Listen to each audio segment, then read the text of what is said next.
napag-usapan natin ang patungkol sa agreement nitong sila Zelario at Almesia na itigil na ang laban. At ngayon, itong sila Zelario na nga ang naka-station para protektahan itong Saryon. Pero bago natin simulan itong video na ito, ay i-roll muna natin ang intro.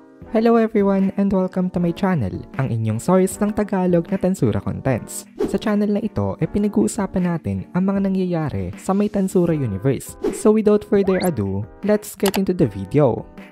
Nagka-upload nga pala ng solo leveling contents ang Anime Fan Narrations na owned rin ng Anime Kohai. So kung interested kayong manood ng mga contents ng solo leveling, pwede nyong i-check yung link sa my description. Ngayon, nakatingin itong si Feldway sa may battlefield. Napasabi na lang itong si Feldway na binitray daw siya nitong si Zelario. Gulat na gulat itong si Feldway dito kasi itong si Zelario nga matagal niya nang nakasama at isa ito sa kanyang mga kaibigan. Never na imagine itong si Feldway na darating ang point na ito at dito nag-snap na itong si Feldway kasi nawala na nga sa kanya si Michael. Tapos ngayon nawala na rin itong si Zelario. Ngayon lang na-realize nitong si Feldway kung gaano ka-importante itong si Zelario sa kanya. Ngayon, nawala na ito sa kanila. Sabi nitong si Feldway iniaabandon na daw siya ng kanyang mga kasama kaya hindi na daw siya mag-hold back. Papatunayan niya daw sa mga ito na kaya niya mapabalik itong si Feltenava sama. Lalo naging distorted at broken itong si Feldway to the point na siya beyond repair na. Tinanong nitong si Vega kung ano daw ang balak gawin nitong si Feldway dito.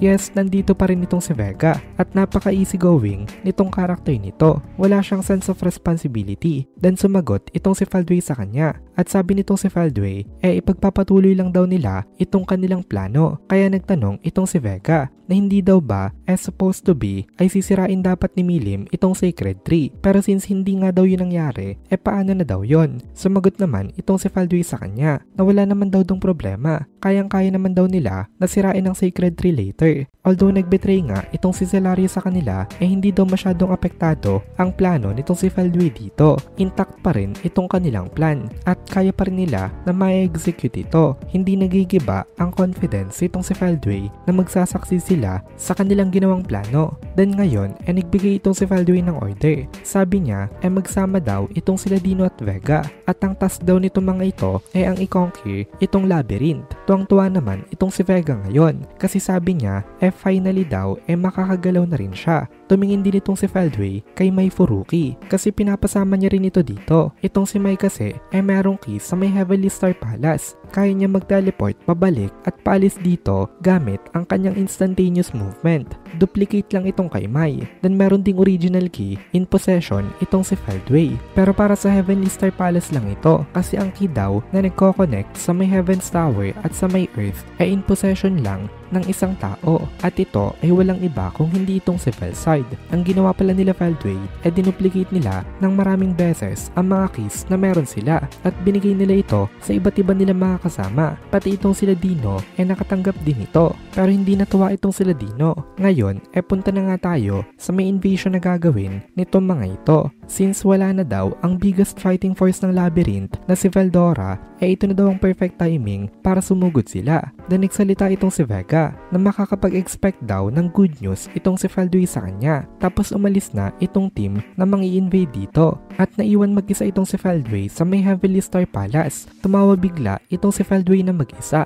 na para bang nababaliw na siya. At dito na natapos ang chapter 4 ng volume 20. Ngayon, diretso na tayo sa may epilogue na pinamagatan na Rimuru Disappears. Well, spoiler ang title, pero ganito ang nangyari. Tumingin itong si Feldway pababa sa may lupa habang nag-iisip kung ano ba ang next move niya. Then biglang nakaramdam ng sobrang samang pakiramdam itong si Rimuru nang dahil dito habang inililid niya papunta sa may barren lands itong si Milim. Parang tumiklop daw ang sikmura nitong si Rimuru kasi nakaramdam siya ng napakasamang feeling. Napaisip itong si Rimuru bigla na para daw sumasakto sa may plano ni Feldway ang kanyang ginagawa. Hindi masyadong ini-overthink ito nung una nitong si Rimuru kasi nga halos lahat naman ng actions niya ay directed by Shell Sensei at napakataas ng calculation power nito kaya hindi siya masyado nag-alala. Pero ngayon nakaramdam nga siya ng isang kakaibang feeling. Naisip ni Rimuru na parang ginagay daw siya nitong si Feldway papunta sa may barren lands kung saan matatagpuan ang Heaven's Tower. Napakatibay daw nitong structure nito to the point na pati atake nitong si Michael hindi naging epektibo kasi isa daw ito sa mga tinatawag na Relic of God. Tapos ang paligid pa daw nitong lugar na ito barren lands. Wala masyadong tao. Kaya ina-expect na daw ata nitong si Feldway na dito ililid nitong si Rimuru itong si Milim. Tapos bigla nagsalita itong si Shell Sensei. Sabi niya hindi daw maaari. Maging itong si Shell Sensei pala hindi rin i-anticipate na ganito ang gagawin nitong si Feldway ngayon. Kasi nga hindi naman magsasucceed itong si Rimuru na mapakawalan nga itong si Milim kung hindi nakikooperate itong si Zelario para ma-distract ito. Ibig sabihin imposible daw na ma-predict na Feldway na ganun ang mangyayari. Kasi maging si Feldway nga hindi inasahan na magbe-betray itong si Zelario sa kanya. Pero bakit daw ganun? Parang nahulog pa rin sila sa may patibong nitong si Feldway sa kanila. Ngayon napaka-uncomfortable na nga ng feeling nitong si Rimuru. Then bigla siya nakareceive ng nasty report na galing kay Ramirez. At sabi nito meron daw sila malaking problema. Kasi ngayon daw nandito daw itong sila Dino at marami daw itong kasama. Inaatake daw nito ang labyrinth nila. Handa naman daw sila na i-intercept itong mga ito. Pero kinakabahan daw siya kasi wala daw dito itong si Master Veldora. Wala nang kayang gawin dito itong si Rimuru kasi maging siya ngayon nasa isang delikadong situation. Kaya sabi ni Rimuru kay Ramirez good luck na lang daw sa kanila. Nag-reply naman itong si Ramirez dito na hindi daw ganon ang sagot na ina-expect niya marinig galing kay Rimuru. Tulungan daw sila nito. Kaya nag-reply uli itong si Rimuru sa kanya na naiintindihan niya daw ang kanilang situation. Pero unfortunately kailangan niya daw na asikasuhin itong si Milim.